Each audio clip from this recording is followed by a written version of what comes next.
In June of 1998, a boundary maintenance report was entered for a timber access spur above Supply Creek, west of Hoopa Valley in Northern California, at an elevation a little over 3,000 feet, within a mixed stand of Douglas fir, tan oak, and cedar used for seasonal inspection by tribal forestry personnel and cooperating federal staff.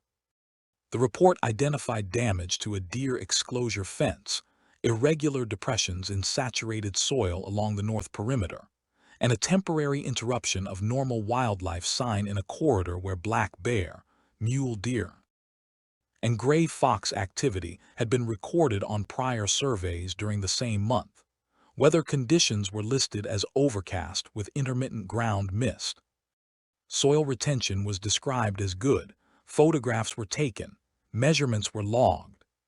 Cast material was requested, but not completed on the first pass, because the responding crew had been assigned road culvert review before nightfall.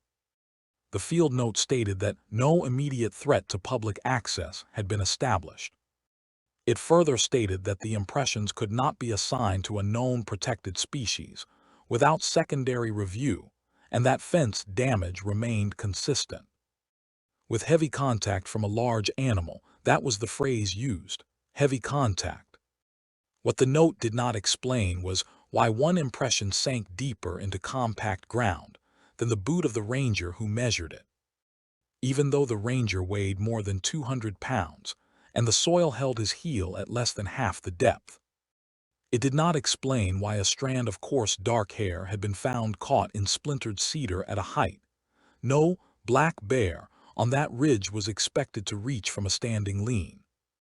It did not explain why the men on site marked their final perimeter in silence and left before they finished the second line of photographs. Most of all, it did not say what the report stopped saying after that afternoon. My name is Aaron Hostler. I worked 14 years as a field tracker, predator assessment hand, and trail reconnaissance man for the Hoopa Valley Tribal Forestry Department. My work was not ceremonial. It was not folklore.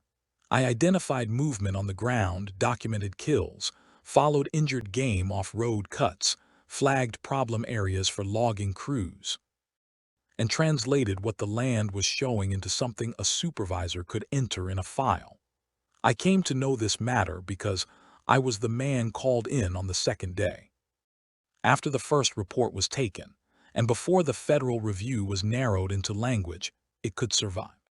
I am speaking now because two of the men named in the internal notes are dead, because the elder who told me what I was standing in is gone, and because a partial records request released enough of the paperwork to make silence look like agreement. It is not agreement. I will speak under one condition. I will not give the exact access road number, and I will not name the side drainage that branches north of the old landing. The place has stayed quiet because few people go there on purpose. I have not camped above that elevation since 1998. At the time, our summer rotation covered a wide patch of high ground between tribal timber, federal management parcels, and old service roads that had not been fully retired even after the culverts began to fail. The ridge above Supply Creek was steep without looking steep from below. The road climbed in a way that flattened your sense of distance. A map could make the camp seem close to town. It was not. The nearest reliable store was in Willow Creek. The nearest place with a clinic, fuel after dark, and a phone that usually worked was farther still. Once you passed the last maintained gate and started up the rock shelf roads, small problems stayed small only if you had brought the part, the tool, and the man who knew how to use both. Our camp sat on a graded shelf cut years earlier for selective timber work and now used for inspection runs. To the east, the slope dropped into fir and salal. To the west, the ridge broke into brush, exposed root, and a long run of cedar shaded ground where sound carried badly, in clear weather. If you walked 20 minutes south to the overlook and knew where to look through the haze, you could pick out the river line and a silver scrape of road far below. At camp the air smelled of pitch, wet iron, old coffee, and chain oil. There were 6 of us in active rotation that week. I handled tracking and field sign. Leon Martin ran camp logistics and kept the maintenance schedule in a green notebook with fuel totals. Saw hours and parts requests written in carpenter pencil. Miles Boone was a heavy equipment mechanic borrowed from the road crew because our generator had been coughing on startup, and the water truck had a brake complaint. Raymond Jack was a tribal fire hand between assignments who knew every side road on that slope and could back a trailer down loose shale without looking tense. Dennis Vale was the federal wildlife liaison attached for survey coordination. He wore clean canvas longer than any man should in that country and still worked hard. The youngest was Tommy Genso, who was learning line work and carried every tool as if effort alone could replace experience. Normal was simple: up before light, coffee first, generator check. Radio call to base at the set minute, breakfast if the stove held flame, then split assignments, fence line, culvert mouth, salt block count, road washout notes. Camera maintenance, where cameras had been posted. At noon someone wrote the weather in the log. At dusk Leon read off the next morning plan, while turning his coffee cup upside down on the nail beside the cook table. He did that every night. Every cup went upside down, said it kept out moths, dust, and excuses. That matters later. Nothing in those first days felt unusual. We had bear sign, deer trails, one old cat scraped near the draw, gray jays in the morning, squirrels cursing from the firs whenever Tommy dropped anything metal. The radio skipped on the hour because the ridge blocked half the line to base, unless you stood by the old landing and held. Still, Dennis complained about our maps. Leon complained about Dennis. Miles complained about everything mechanical, which meant he was cheerful. If you had asked me then whether I expected trouble, I would have said no. The ridge was work. That was all. The first thing that did not fit arrived in a form I could almost excuse. Tommy and I were running the north fence line just after first light on the second full day. The mist had stayed low. The soil under the cedar fringe held shape well enough to keep an edge if something passed before dawn. 20 yards north of the exclosure, where the fence bent around a rotted stump, Tommy stopped and pointed with the flat of his hand. He had learned that from me. Never stab at sign. Show it quietly. There were impressions in the mud, not a full trail, not a clean sequence. 3 clear depressions and 2 partials, long, broad through the front. Heel set deeper than I liked. No claw register. No split the way damaged boots can split in wet ground. The stride between the 2 cleanest marks was longer than an easy human walk. But the placement was wrong for a man moving comfortably downhill. I knelt, cleared surface water with a twig, and measured with my folding rule. Tommy asked if it was a bear. I said it could be a washed print. That was true enough for the moment. Dennis joined us 20 minutes later. He looked crouched once and said a large bear stepping oddly could flatten a margin and erase claw detail, especially in soft ground under drip. He also mentioned prank activity, because the lower gate had been left unlocked the previous week by a contract fence crew. Leon liked that explanation at once. Men prefer the explanation that keeps a schedule intact. We photographed the marks with scale. I wrote depth beside each print in the field pad. The deepest one held at just over an inch where my own boot, pressed beside it in the same soil, sank less than half that. We followed the edge for more sign and found none we could trust. No scuff from a turned boot, no drag, no hand placement from a prank, no secondary animal track crossing the line. 50 yards farther upslope, all bird noise had stopped. That part bothered Tommy more than the prints. He kept looking into the trees while pretending to watch me write. At camp, Dennis repeated the bear explanation. He said the front pad of a heavy animal can deform in wet ground and create a human outline, where there is none. He was not a lazy man. He was giving the best answer available to him. I did not argue. We flagged the site for casting and radioed a routine note to base. By afternoon, Leon had added another possibility. He said Miles might have been walking around in overshoes from the equipment trailer and forgotten it. Though Miles denied it before Leon finished the sentence, there was laughter then, just enough to let the matter shrink. But that evening, when I copied the measurements into the clean log, I could not make my own numbers look mistaken. I did not take the matter to tribal knowledge first. People like to imagine that we run to old stories before we look at ground. We do not. We work the evidence we have. We try the practical door before we touch any other one. What changed my mind was not belief, it was protocol. On the third day, after the second set of sign came in, and before the ridge turned against us completely, I drove down to speak with Samuel Marshall. He was 78 years old then. He served as Trails and Boundary Steward for the District Cultural Committee, and had held that position for 19 years after spending most of his adult life on road crews, fish camp support, and ceremonial ground maintenance. He was not a man people called when they wanted a story. He was a man people called when a place had a rule attached to it, and no one in the office remembered where the rule had come from. I brought him a topographic copy with the drainage marked in pencil but no photographs. He studied the lines for a long time without speaking. Then he put one finger on the north branch above our camp and asked who had authorized overnight work there. I told him it was existing access within mixed jurisdiction and that the camp was on the shelf, not in the draw itself. He said that distinction mattered on paper more than it mattered to the place. He did not give me a monster name. He did not lean back and make the room ceremonial. He spoke the way a shop foreman explains why a machine stays off even when the switch still works.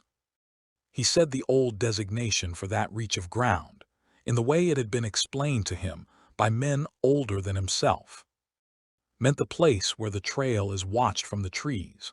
He said families avoided sleeping above that line before any federal map existed there, and that formal avoidance had been in practice for longer than anyone could count precisely. Though he said the written committee notes he had seen went back at least to the 1880s in one form or another. Then he made the distinction that stayed with me. Belief is personal, he said. Protocol is institutional. A man may believe many things or nothing. That is his own matter. Protocol gets written down. He told me there were places where hunting was fine, berry work was fine, timber crossing was fine. But overnight camps were not to be held except under necessity, and if they were held, no one was to whistle after dark, answer a call from the tree line, or leave food vessels upright. I asked him why the cup rule mattered. He said because turning a vessel mouth up is an invitation in more than one system. And when a rule survives in two systems at once, smart people do not test which system kept it alive. I asked why he was willing to speak so directly. He said because someone in an office had approved repeated overnight presence in a place that had already been restricted by practice. Because the men on the ridge would try animal logic until it failed, and because once it failed, they would need procedure more than comfort. Before I left, he told me one more thing. If the sign begins by following your work, he said, it has already known you longer than you know it. I wrote none of that into the public field log. I wrote a private note and folded it into my map case. The first event that broke our early explanation began with coffee.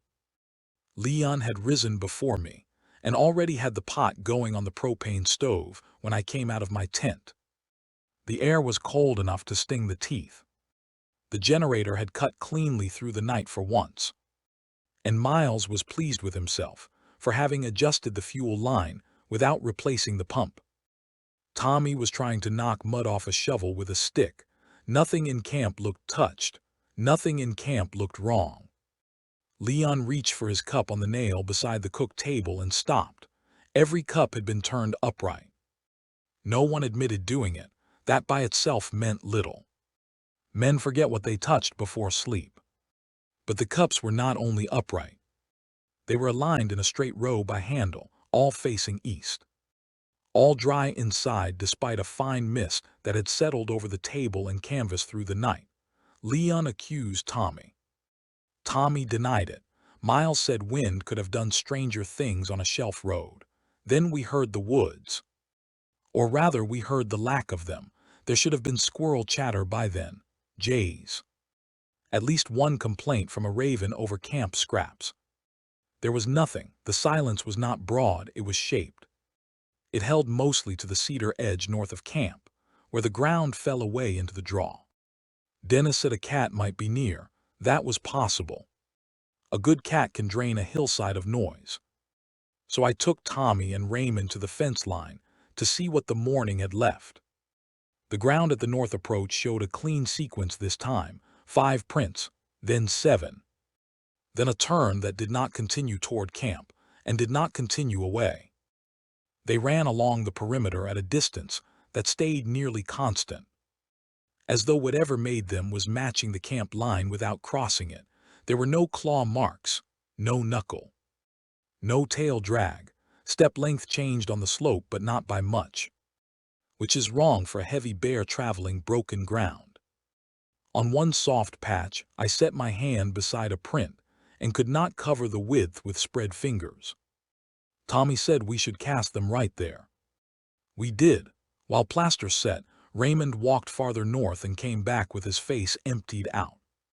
He had heard 2 knocks from timber uphill, not random branch fall. Separated intentional, 1. Then another. He thought another crew had come in above us by the old spur. Dennis said sound can jump ridges and flatten distance in morning cold. That was also possible. Then Leon radioed from camp and asked us to return. The radio at camp had picked up our own call sign before the scheduled hour, not a full transmission. Just the first word of our camp identifier, spoken once, in a voice none of us claimed. Dennis said skip conditions can throw pieces of old traffic back across a channel. He wanted that explanation badly. It had shape.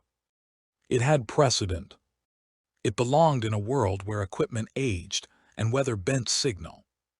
We might have kept it if the tracks had ended at the edge of camp. They did not. They continued along the ridge, holding distance from us, paralleling our work line until the cast site, and then stopping at a patch of hardpan where no sign should have survived. In that hardpan, we found only one thing. A cedar twig pressed vertically into the ground, split clean at the tip, with orange survey ribbon tied to it. The ribbon came from our own roll. The knot was tied backward. That defeated the prank explanation for me. Tommy had the ribbon in his pack. The pack had been in camp all morning. And I had taught only our crew the reverse tie we used when marking a return line for poor light. It was watching our procedures. That night nobody whistled. Nobody had to be told. The second event began with a fuel check and an argument over a camera battery. By then Dennis wanted proof that would fit an established category. He moved the remaining trail camera higher, above shoulder height on a fur facing the north approach, and set fresh batteries himself. Leon objected, because batteries had already been disappearing into federal paperwork faster than into cameras. Miles was under the generator housing with his hands black to the wrist and only half listening. I was checking the fuel drum levels against Leon's notebook, because he insisted someone besides himself should verify the numbers. We were missing nearly a gallon. Not enough to call theft, enough to notice. Miles said he had not siphoned any. The generator had not run heavy. The water truck had stayed parked. Leon said maybe the drum measure was off. Then Tommy walked in from the latrine trail and said the camera was gone. We found the strap first. Cut clean, not torn. The buckle lay on the ground 3 feet from the tree. And the housing was 20 yards off in brush. cracked open as if someone had twisted it until the plastic gave. The memory card was missing. Dennis knelt over the damage for a long time. Human tampering, he said, had to be. A bear does not unthread a strap. That should have helped. Human tampering at least has a category. Then Raymond called us to the side of the equipment trailer. 3 vertical marks had been cut into the dust and old paint on the panel beside the hitch. Not claw rakes, too even. Too deliberate. Each mark ran from above Raymond's shoulder to below his belt line and ended in a shallow hook. Beside them, on the aluminum side box where we kept wedges and line flags, there was a single handprint in mud, not complete. Palm heel and thumb edge only. Large enough that Miles set his own hand against it and laughed once without humor. He said if this was a prank, he respected the commitment. Dennis measured the trailer marks. The spacing between them matched nothing useful, too broad for any tool we had, too clean for random scrape. He still held to human interference. He said someone had come up from below, watched camp, learned our hours, and tested whether we would respond to property damage or sign first. That was the first smart thing anyone said that week, because by then it was testing, not attacking. Not charging, not taking food, testing. That evening we changed routine. No one worked alone. The generator stayed on. Raymond ran a line of chalk across the trailer doors and toolbox seams so we would know if anything had been opened in the night. Tommy wanted to set bells on the north tree line. Samuel's warning about invitation stayed in my mouth and did not come out. Instead, I said bells would tell us less than we imagined. After dark. While Miles played solitaire under the lantern and Leon rewrote part numbers, he thought he had smeared with grease. We heard movement beyond the cedar fringe. Heavy enough to shift litter, light enough to stop when we stopped listening. Dennis stepped to the fire edge and called out. No answer. He called again and identified all of us as work crew. As if the woods required courtesy to classify us, then something struck the trailer. One hit, flat. Not a roll of rock, not branch fall, a chosen impact. We ran lights over the shelf and caught nothing but brush movement low to the ground. Dennis and Raymond moved as far as the first flag line. I followed to the edge of the dark cedar stand and found the chalk on the trailer box had not been disturbed. The box itself had been opened. No crack in the chalk line, no break at the latch. Opened and shut without touching what we had marked. Inside, the roll of orange survey ribbon was missing, and Leon's green maintenance notebook had been moved from the shelf to the floor. Nothing else. Miles said nobody could do that clean in the dark unless they had been in camp before. Dennis said Raymond must have smudged the chalk earlier. Raymond said if Dennis repeated that, he could sleep beside the trailer alone and test it. We checked the line with fresh light. The chalk was unbroken. I saw that myself. Near midnight the generator failed. Miles cursed, grabbed his lamp and went down under the housing. He came back 30 seconds later carrying the detached plug wire. It had not shaken loose. It had been pulled, not chewed, not snapped, pulled. The next morning, 50 yards north of camp, we found the missing survey ribbon tied in short strips to 6 cedar saplings, each strip at a different height, each one facing camp. Marker style, return line style, our style. The thing in those trees had not only watched the way we marked ground, it had learned the order. That was when Dennis stopped saying bear. The third event began with card play and a brake light repair. We should have broken camp that afternoon. Raymond said so before noon. Leon resisted because abandoning equipment on a shelf road meant paperwork, recovery costs, and questions from supervisors who had not spent a night there. Dennis wanted one more day to secure direct evidence after losing the camera card. Miles wanted the brake light fixed on the water truck before a storm front hit. Everyone had a reason to stay that made sense in daylight.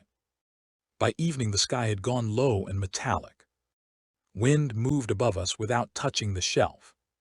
Tommy and Raymond sat at the cook table, playing a quiet hand of cards under the lantern. Leon was recalculating fuel on the back of a supply form, because the numbers still did not match. Dennis was copying trailer measurements into a clean notebook. Miles was crouched behind the water truck with a lens in his mouth, trying to seat the wiring into a corroded socket. I was at the radio, waiting for the set minute to call base. The first wrong thing was that base answered before I called. Not clearly, a burst, then my own surname broken in half by static, host. Then nothing. I looked at Dennis. He had heard it too. He came to the radio, checked the dial, checked the battery lead, and said maybe someone down valley had stepped on our frequency. I let him say it. The words cost him effort now. Then Tommy stood up from the card table and stared past me into the dark on the north side of camp. He said very softly that one of the cups was moving. We all turned. Leon's coffee cups hung from the nail board beside the cook table, and one of them was swinging in a short, steady arc. There was no wind at ground level. The lantern flame was still. The cup moved 3 times, forward, back, then stopped. No one spoke. Miles climbed out from the truck, wiping his hands on a rag. Then from the cedar edge came 3 knocks, not close together, measured. Waiting between them, 1 pause. 1 longer pause. 1. Raymond whispered that we were done and should get in the trucks at once. Dennis said we move together, lights up, no running. He sounded like a man reading instructions from a card he had never believed he would need. We counted heads before moving. We had counted wrong. Tommy was gone. His chair was still back from the table. His cards lay face down in a neat stack as if he had set them there deliberately. No shout.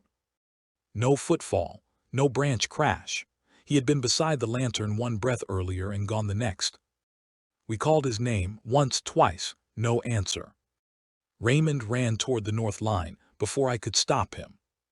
I went after him with the strongest light. 10 yards into the cedar shade, we found Tommy's flashlight on the ground, switched on, lens unbroken, beam pointed uphill into ferns. Beside it was 1 fresh impression in dark soil, turned slightly outward as if something had pivoted while standing. Then we heard Tommy, not from ahead, from behind us. His voice came from the direction of camp. He called Raymond's name exactly once. Raymond turned so hard he nearly fell. Dennis shouted for nobody to answer. Samuel's rule reached all the way through my chest then. Do not answer a call from the tree line. The problem was that this call had not come from the tree line. It had come from our own camp, in Tommy's voice, while Tommy's light lay at my feet in the cedar shade. Leon started praying under his breath, not loudly, just enough to keep time. Miles said he saw movement by the truck and swung his lamp. I caught it then, not the whole body, enough. A vertical shape between 2 firs beyond the water truck, high at the shoulder, dark against darker timber, with 1 arm or forelimb held close to the trunk, and the head turned too still for any startled animal. There was no shine in the eyes because the face was angled away from direct beam. What I saw clearly was proportion. The width through the chest, the reach from shoulder to knee. The fact that it had been standing there long enough to know where each of us was before anyone thought to look. Then it stepped back without haste and disappeared into black that should not have hidden something that large so completely. Dennis exhaled a word I will not repeat because it was the first honest word he had spoken about the matter. Raymond tried to run toward where it had been. I grabbed him at the coat and lost my footing. We both went down in wet needles. Above us came a crack of wood from farther upslope, then another, moving laterally, not away. Parallel, keeping pace, Tommy called again, this time from downhill. Not frightened, not strained, just his voice placed where he was not. We returned to camp, because losing more men would not bring one back. Dennis wanted to start the vehicles and light the whole shelf. Miles reached the water truck first and stopped dead. The hood was open. He had latched it himself less than an hour earlier. Inside, the brake light wires he had been repairing had been twisted together with strips of orange survey ribbon. Our knots. On the windshield, in mud spread by a broad palm, was a single curved line crossed by 3 short vertical marks. Not writing I knew, not random either. We searched the immediate line until dawn without entering the upper draw. That was not courage, that was arithmetic. We had 2 working vehicles, 1 failing generator, 1 federal liaison whose hands shook when he thought nobody saw, and a missing young man on ground that had already proven it could place his voice where his body was not. At first light we found Tommy's boot prints south of camp, where no one had searched because the calls had pulled us north and down. The prints ran for 30 yards, then stopped at a rotted cedar nurse log. On the log, laid in a straight row, were his cards from the game, wet with dew, arranged from low to high, as if someone had sorted them by number. Tommy was found at 8:20 that morning by Raymond and me, in a pocket of sword fern above the old landing. Alive, barefoot, kneeling, hands on his thighs, looking straight ahead as if waiting for instructions. He had no major injury, no sign of animal attack, a bruise on one wrist, mud to the knee. His voice was gone, not damaged. Gone, he could breathe, he could swallow, he could not make sound beyond air. When I showed him the cards later, his whole body began to shake. He wrote only 1 sentence that day, with Dennis's pen on the back of a supply receipt. It knew who was missing. That defeated every explanation we had left. A bear does not stage absence. A prankster does not throw a man's voice across a camp without being seen. A cat does not untie patterns from one place and retie them in another according to observed procedure. And no animal I have ever tracked leaves you with the feeling that it has reviewed your habits and selected one person as if working from a list. We broke camp by noon. Nobody argued. Leon left 1 broken crate behind because his hands would not close properly on the rope. Miles drove the water truck downhill without the repaired brake light. Dennis carried the ruined camera housing in his lap like evidence from a crime that had not been assigned a law. Tommy rode between Raymond and me, wrapped in a blanket, staring at his own bare feet. No one looked back at the North Tree line. The institutional response began faster than I expected and ended more quietly than it should have. Because a federal liaison had been present, and because a tribal employee had been recovered in impaired condition from an active work site. The first review was opened within 48 hours under a Bureau of Indian Affairs field incident file. The number, as it appeared on the first typed cover sheet I saw, followed standard format and identified the year, the state, and the sequence of the case. The United States Forest Service attached a cooperating memorandum on site disturbance and probable wildlife interference, pending further assessment. That was the language, probable wildlife interference. Within 1 week, statements were taken from all present personnel. Photographs of the prints, the trailer marks, the handprint, the ribbon placements, and the truck hood were logged.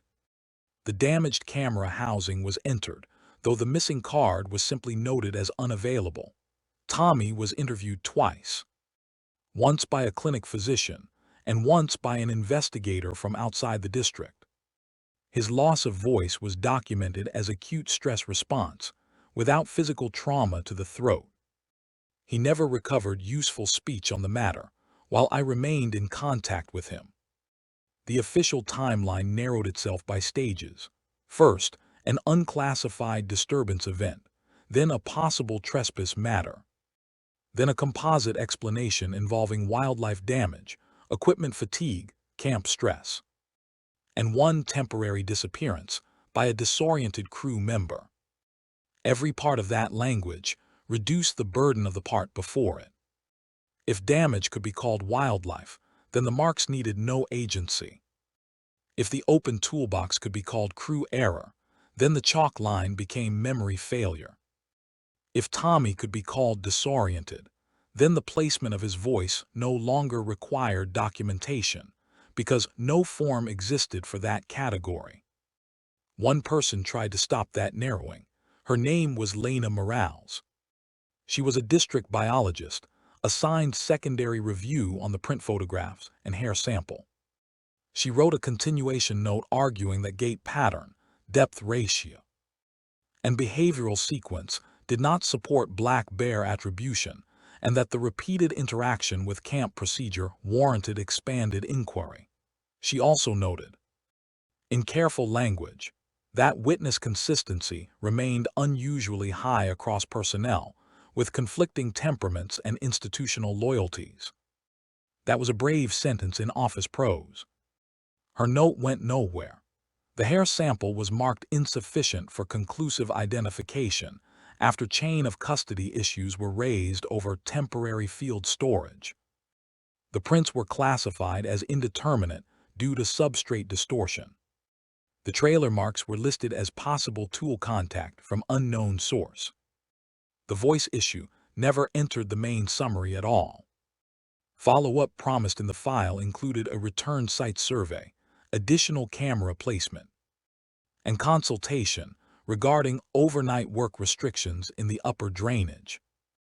What happened was one daytime visit by a reduced team, no overnight stay, and a routing recommendation that future crews use lower access whenever practical.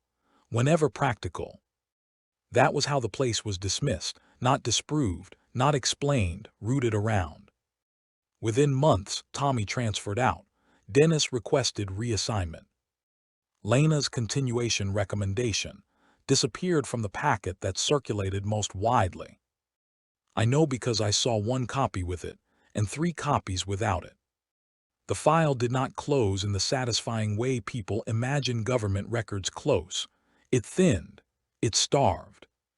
It was left alive, only enough to keep itself from being called lost. I am speaking now because road work is being discussed again in that area. Because enough time has passed for men in offices to mistake silence for safety. And because the old distinction Samuel Marshall gave me has proven truer than anything else I learned on that ridge. Belief is personal. Protocol is institutional. If protocol survives after memory dies, it is because somebody before you paid for it. Since that summer, I do not leave cups upright in mountain camp. I do not answer a familiar voice in dark timber unless I can see the speaker's mouth move. I do not sleep above that line of ground. And I do not let young men under my supervision joke about old avoidance rules they have not earned the right to dismiss. The question that was never answered is not whether something was there. Something was there. I tracked absence around too many solid objects to doubt that. The question was why it chose Tommy. He was the youngest, yes. He was the least careful with noise, yes. But many young men are noisy and come home untouched. What I still withhold is the exact phrase Tommy wrote on the second day, after his voice began to return in broken pieces. I do not withhold it to protect myself. I withhold it because Samuel asked me before he died. Not to give that sentence to people who would treat it like a riddle, instead of a warning. I have already said enough for anyone in authority to review the access policy, the site history, and the missing pages in that file if they want to do honest work. They may not want to. That is the part I learned too late.